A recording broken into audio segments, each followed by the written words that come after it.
দর্শক স্বাগত জানাচ্ছি 24 বয়েসে। আমি আব্দুর রহমান হীরা এবং এই মুহূর্তে অবস্থান করছি আমরা একটি ছাদ বাগানে এবং একটি ছাদ বাগানে অবস্থান করছি যেখানে আপনারা দেখছেন আমার পিছনে একটি বাগান রয়েছে। সেটি একটি গাছ, মাত্র একটি গাছ থেকে একটি সবজিটির নাম হচ্ছে দুন্দল এবং সিলেটে সেটি পুরল হিসাবে অনেকেই চিনেন, পুরল বা তরি হিসাবে অনেকেই চিনেন। যিনি এই গাছটি লাগিয়েছেন তিনি একজন শৌখিন মানুষ। একটি গাছ থেকে তিনি 5 মাসে প্রায় 150 কেজি দুন্দল বা পুরল সংগ্রহ করেছেন এবং বিভিন্ন মানুষকে তিনি দিয়েছেন এই গাছ থেকে এবং এখনও কয়েক কেজি দুন্দল এই গাছে রয়েছে। তো আমরা বিস্তারিত আপনাদেরকে জানাবো এবং গাছটি একটি গাছ থেকে এত পুরল কিভাবে সংগ্রহ করা হলো সেটি আমরা আপনাদেরকে জানাচ্ছি। আপনারা আমাদের সাথে থাকুন।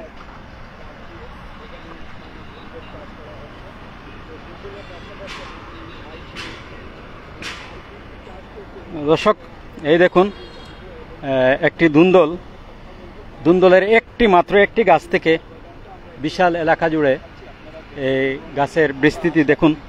একটি গাছ থেকে তিনি 150 কেজি দুন্দল সংগ্রহ করেছেন। এখন প্রায় শেষ পর্যায়ে। আমরা এরকম বাগান তো অনেক আছে, কিন্তু সেটি ব্যতিক্রম এই জন্যে মাত্র একটি গাছ থেকে এত দুন্দল কিভাবে তিনি সংগ্রহ করলেন। আমরা বিস্তারিত এই ছাদ বাগান যিনি করেছেন একজন শৌখিন মানুষ, আমরা তার সাথে আলাপ করব। এখন প্রায় শেষ পর্যায়ে দুন্দল বা তরি বলা হয় সিলেটে, তরি কেউ বলেন পুরল। তো একটি গাছ থেকে কিভাবে এত পুরল সংগ্রহ করা হলো সেটি আমরা তার সাথে আলাপ করে জানাবো। তাও একটি ছাদে করেছেন তিনি এই বাগানটি। দুন্দল পুরোপুরি যখন বড় হয় তখন লম্বা হয় প্রায় 15 থেকে 16 ইঞ্চি, 1 ফুট, বেশিরভাগ 1 ফুট থাকে। এই দেখুন, এই সেই দুন্দল যেটিকে সিলেটি ভাষায় তরি বা পুরল বলা হয়। আর এই সেই এলাকা জুড়ে, অনেক বড় একটি এলাকা জুড়ে একটি গাছ থেকে দেখুন বিশাল পুরো ছাদটি একটি গাছ দখল করে নিয়েছে। এবং আমরা যিনি ছাদ বাগানটি করেছেন তিনি অত্যন্ত শৌখিন একজন মানুষ। তিনি তার আরেকটি ছাদে তার বিভিন্ন ধরনের ফলমূলের গাছ রয়েছে। আর এখানে শুধুমাত্র একটি গাছ থেকে এত দুন্দল তিনি সংগ্রহ করেছেন, যার জন্য আমরা সেটি আজকে জানার জন্য আমরা তার কাছে চলে আসছি। তার সাথে আমরা আলাপ করব এবং কীভাবে সম্ভব একটি গাছ থেকে এত দুন্দল সংগ্রহ করা। এই দেখুন, এখন প্রায় শেষ পর্যায়ে। এরপরেও অনেকগুলি রয়েছে এবং ফুলও আসছে গাছে। আমরা দেখছি আরও মাসখানেক তিনি সংগ্রহ করতে পারবেন দুন্দল বা পুরল। ইতিমধ্যে তিনি গতকালকেও বোধহয় গাছ থেকে অনেকগুলি সংগ্রহ করেছেন, যার জন্য এখন কম দেখা যাচ্ছে। এবং গাছের বয়স এ পর্যন্ত মাত্র 5 মাস হয়েছে। একটি গাছ থেকে দেখুন এত বড় একটি বাগান, শুধুমাত্র একটি গাছ থেকে। এই ছাদের পুরো অংশটাই জুড়ে নিয়েছে একটি গাছ। তো আমরা তার সাথে বিস্তারিত আলাপ করব কিভাবে সম্ভব হলো এত যত্ন করে তিনি এই গাছটি লাগিয়েছেন এবং এই 150 কেজির মতো ইতিমধ্যে তিনি সংগ্রহ করে ফেলেছেন। আরও অনেকগুলি রয়েছে গাছে, আমরা তার সাথে আলাপ করব।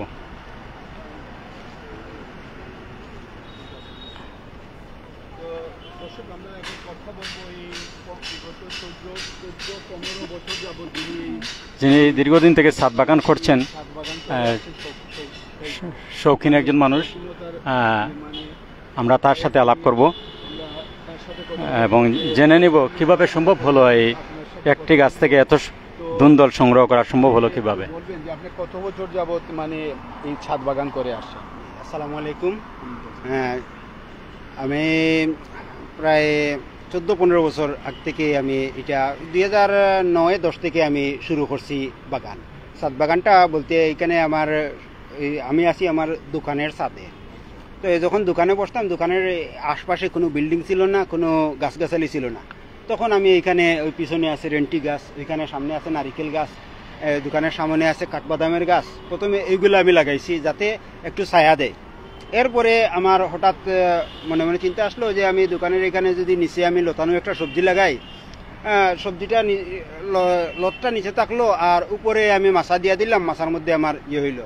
তো দেখা গেছে আমি লাউ সিম এইগুলো আমি নিয়মিত লাগাইতাম প্রত্যেক বছর। আমি এখানে লাগানোর পরে আমার যে পরিমাণ ফলন হইতো, এই যে মার্কেটে 8-10 জন দোকানদার সবাইরে দিতাম, আমার আরও প্রতিবেশী আত্মীয় স্বজন সবাইরে দিতাম, দোকানের স্টাফ ওদেরকেও দিতাম, এইভাবেই ইয়ে হইতেছে। তো বেশিরভাগ এখানে শীতকালীন সবজি লাগানো হইতো। এইবার প্রথম আমি দুন্দল চাষ করছি, দুন্দলের একটা গাছ লাগাইছি, এটা গ্রীষ্মকালীন। মোটামুটি আলহামদুলিল্লাহ প্রত্যাশার চাইতে অনেক বেশি হয়েছে। এখানেও কয়েকটা 2-3টা কারণ আমি দেখলাম প্রত্যাশার চাইতে বেশি ফলন হওয়ার। আমি পাশে আর একটা গাছ লাগাইছিলাম, এই গাছ থেকে আমি মনে করেন আনুমানিক 15-20 কেজির মতো পাইছি। এই গাছটা জি, ওই গাছটা আমি দুন্দল আপনারা চাইলে দেখতে পারবেন, ওই পাশেই লাগাইছিলাম একটা কদম গাছের উপরে। তো ওইখানে গাছে এইভাবে মাছা পায় নাই, এইটা মাছা দেওয়া হয়েছে খুব সুন্দর, একদম প্রাকৃতিক সিস্টেমে, অনেক মোটামুটি পাকা আছে, ইয়ে আছে, গাছ অক্সিজেন ঠিক মতো পাইছে, আলো বাতাস পাইছে, যার কারণে এইটাতে ফলন ভালো হয়েছে। ওইদিকে গাছের মধ্যে যে মাছা, এই মাছায় গাছের মধ্যে যেটা দিছি এটা তো আর মাছা বানানো নাই, যার কারণে এইটাতে ফলন কমাইছে। আর এইটাতে আরেকটা জিনিস আপনার দেখলে আপনারা বুঝবা, যেমন এই দেখেন একটা গিট, এই যে ওই যে আমার ওই দেখেন কাটা হয়েছে, প্রায় প্রতিটা গিটে গিটে ফলন আসছে। ওই যে এখানে দুন্দল ছিল, প্রতিটা গিটে গিটে ফলন আসছে, এবং এইগুলা মোটামুটি খুবই ফলন 1.5 ফুটের মতো লম্বা হয়েছিল।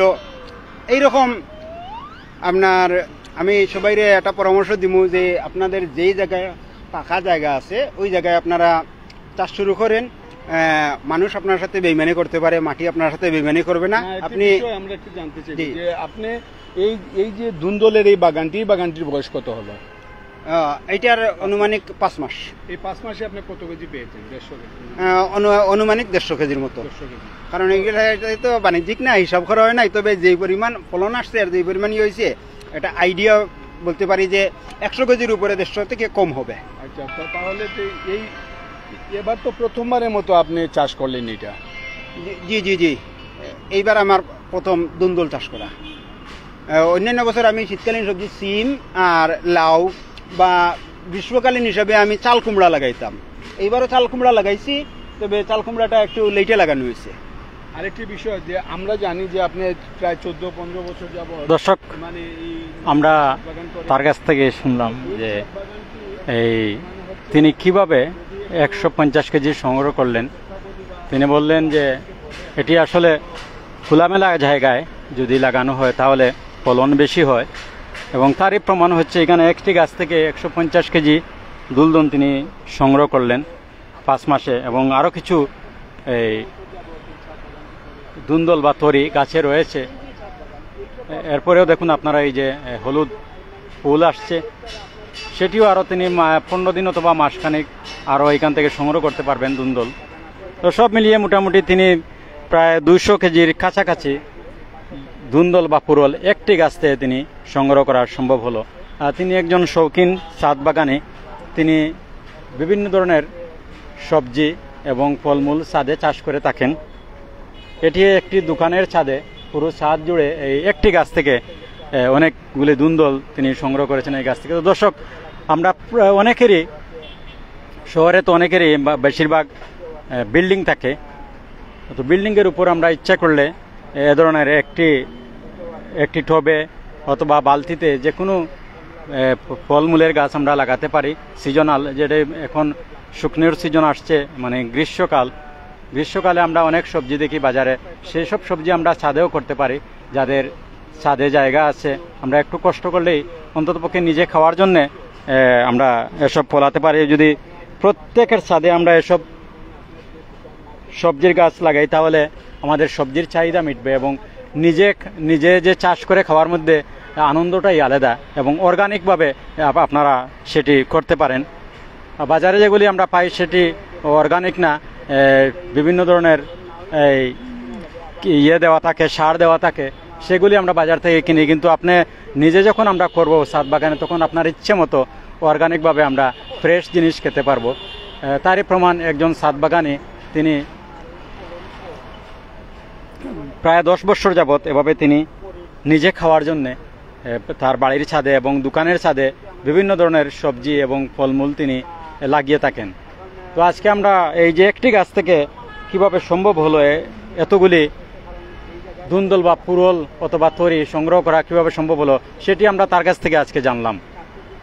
খুব বেশি পরিশ্রম করতে হয়নি, কিন্তু এটা জানলাম যে খোলামেলা জায়গায় ধুন্দল খুব বেশি হয়, তাই তিনি ছাদে একটি কি বলবো সেটি অনেকে ছাঙ্গাড়ে অনেকে মাছাং বলে, মাছাঙ্গের মধ্যে তিনি এই জিনিসটি করে দিয়েছেন।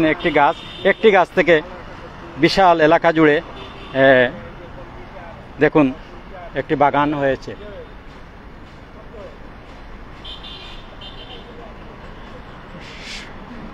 তো দর্শক, আমরা আমাদের আশপাশে যে খালি জায়গাগুলি আছে আমরা চেষ্টা করলেই যে কোনো একটি সবজি গাছ অথবা যে কোনো একটি ফলমূলের গাছ লাগাতে পারি এবং সেটি আমরা ইচ্ছে মতো অর্গানিকভাবে করতে পারি।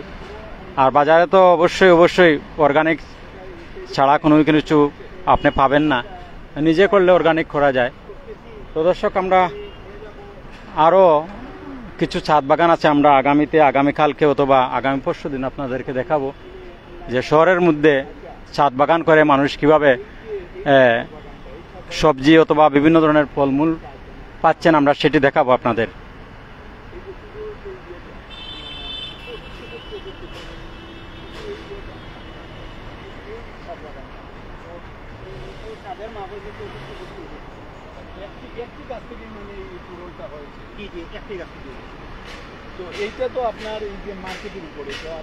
এই দেখুন পুরল, এটি প্রায় 1 ফিট লম্বা। আমরা একটু জানবো যে এই যে একটি গাছ এবং একটি গাছের পিছনে এ পর্যন্ত মোট কত টাকা আপনার খরচ হয়েছে? আচ্ছা, এই গাছের পিছনে আমার খরচ বলতে আমাদের ওই যে মার্কেটের যে নাইট গার্ড আছে ওর, আবার উনিও একজন কৃষক, ওনার গরু আছে, ওনারে বলছি, উনি 1 ব্যান গোবর আইনা দিছে, আমি 1 ব্যান গোবর ভালো করে দিছি। এরপরে পাশে যে চায়ের দোকান আছে, চায়ের দোকান থেকে আপনার চা পাতা, হ্যাঁ, এইগুলা খরচ করলে আমার মনে করিলেন এখানে 1000 টাকার মতো খরচ হওয়ার কথা, কিন্তু আমার সেই রকম খরচ হয় নাই। আমি গোবর বাবদে 200 টাকা দিছি। আর ওই যে চায়ের দোকানে চা পাতা, ডিমের খোসা, কলার খোসা, এগুলা ওরা ফেলে দেয়, ওইগুলা কিনতে গেলে আবার আমি বললাম তো টোটাল আমার 1000 খানিক টাকার মতো খরচ হইতো। ওইগুলা আমি অর্গানিক ফার্টিলাইজারগুলো আমি খুব সহজেই পেয়ে গেছি। এবং এই গাছের মধ্যে মনে করেন আমার নিচের দিকে আমার ফার্টিলাইজারগুলো ভালো থাকার কারণে গাছটা খুবই সুস্থ ছিল। আমার কোনো কীটনাশক দেওয়ার প্রয়োজন হয় নাই, কীটনাশক বা ছত্রাকনাশক এগুলো দেওয়ার প্রয়োজন হয় নাই। এগুলো দিলে আমার হয়তো খরচটা আরও 400-500 টাকা বেশি হইতো। তো মানে তার মানে মোটামুটি আপনার হিসাব করলে 250 থেকে 300 টাকা আমার খরচ। আর এখন সর্বমোট মানে বাজার থেকে যদি এগুলো কিনতেন তাহলে 1000 টাকার ধুন্দল আপনি এখান থেকে সংগ্রহ করছেন। আপনার আমি যখন প্রথম সংগ্রহ করি তখন 80 টাকা 90 টাকা ছিল, আর এরপরে 30 টাকা 40 টাকা হয়েছে। গড় আপনার 60 টাকা যদি গড় ধরা হয় তাহলে আমি 6000+ টাকার ধুন্দল হারভেস্ট করছি। অসংখ্য ধন্যবাদ। দর্শক, তিনি মাত্র 4 থেকে 500 টাকা, সর্বমোট 500 টাকা হবে, 500 টাকা হবে সর্বমোট, 500 টাকা ইনভেস্ট করে এখান থেকে কয়েক হাজার টাকা তিনি এই ধুন্দল সংগ্রহ করেছেন, এই শুধুমাত্র একটি গাছ থেকে। এই দেখুন। তো দর্শক, আমরা বারবার অনুরোধ করছি আপনাদের যদি এই আশেপাশে খালি জায়গা থাকে বা ছাদে জায়গা থাকে, যে কোনো একটি 4-5 ফিট জায়গার মধ্যে আপনি যে কোনো ধরনের একটি সবজি গাছ লাগাতে পারেন, এ ধরনের, বা চাল কুমড়া লাগাতে পারেন। আর এটাকে যদি ঠিকমতো পরিচর্যা করেন আপনি, তাহলে পুরো সিজনটাই আপনি অর্গানিকভাবে এই সবজি খেতে পারবেন। তো দর্শক, আমরা আজকে তাহলে এ পর্যন্ত। সবাই ভালো থাকুন, সুস্থ থাকুন এবং নিজের বাড়ির আশেপাশে খালি জায়গা অথবা ছাদে যদি ছাদ খালি থাকে তাহলে আপনারা এ ধরনের খাওয়ার জন্যে